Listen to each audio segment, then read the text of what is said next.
आप सभी को आचार्य सुशील कुमार की ओर से सुप्रभात। मैं आपको बिहारी लाल जी द्वारा लिखित दोहे छंद पढ़ा रहा हूँ। आप लोग ध्यानपूर्वक सुने और अपनी कॉपी में लिखें। कहत नटत रीजत खीजत मिलत खिलत लजियात, भरे भवन में करत हैं नैनन से ही बात। कहत नटत रीजत खीजत, देखा आप देखें इसमें इन अक्षरों के पीछे इन शब्दों में तय वर्ण की आवृत्ति बार बार हो रही है। अर्थात देखिए आप, कहत में तय है, नेट में तय है, रीजत में तय है, खीजत में तय है, मिलत में है, तो इसमें तय लास्ट में आ रहा है। आप देखें जब किसी वर्ण की आवृत्ति बार बार होती है तो वहाँ अनुप्रास अलंकार होता है। ये एक पहचान है, वो शुरू में आ रहा हो चाहे अंत में आ रहा हो, इस बात का कोई फर्क नहीं पड़ता।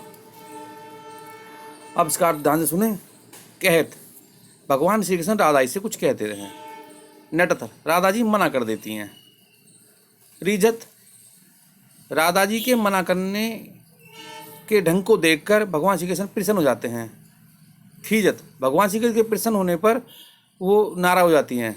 मिलत खिलत जाता, और फिर जब दोनों के नेत्र मिलते हैं तो राधा जी शर्म से अपनी आंखें झुका लेती हैं। भरे भवन में करते हैं, और कहा लेकिन उनकी इस प्रक्रिया को भरे भवन में या भरे हुए भवन में सब लोग देख लेते हैं, और फिर वे नैनों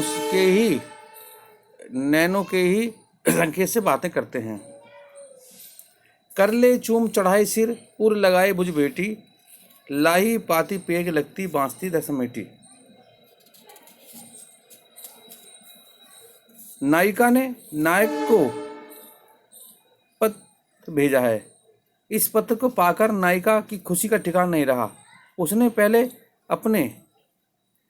पत्र को हाथ में लेकर सबसे पहले उसे चूमा, फिर उसे पवित्र मानकर सिर और माथे से लगाया। इसके पश्चात उसने भुजाओं में भरकर अपनी छाती से ऐसे लिपटाया मानो साक्षात नायक हो।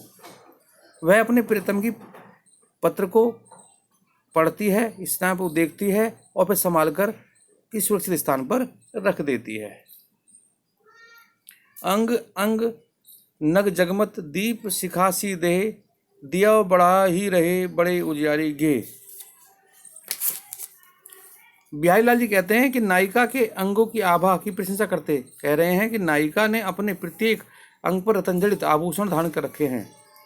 दीप शिखा के समान उसके अंगों की आभा रत्नों से झलकित हुई सारे कक्ष में फैली हुई है। यह प्रकाश इतना अधिक है कि दीपक बुझा देने पर भी पूरा कक्ष जगमगाता रहता है।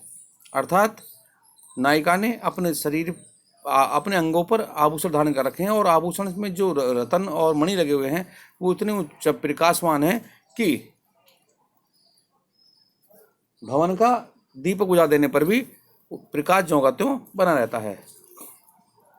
सेज सेत पंचतोरिया पहिरित अति छवि होती, जल चादर के दीप लो जगमगाती तन ज्योति। बिहार जी कहते हैं कि नायिका ने स्वाभाविक रूप से श्वेत और रेशम की हल्की साड़ी पहने हुए हैं, और उस नायिका की सुंदरता और अधिक बढ़ जाती है।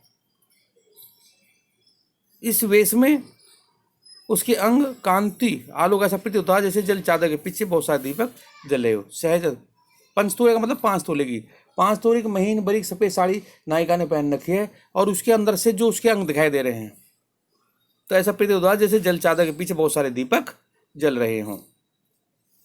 कंजन नैन मंजन किए बैठी बेवती बार, कच अंगूरी बिच दीथ दे चितवन नंद कुमार।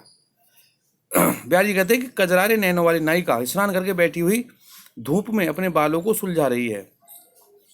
इसी बहाने से लेकिन जब उसे अपने प्रियतम को देखने की याद होती है तो वह बालों के मध्य उंगली डालकर अपने प्रियतम को देख लेती है, और उनको पता भी नहीं चलता।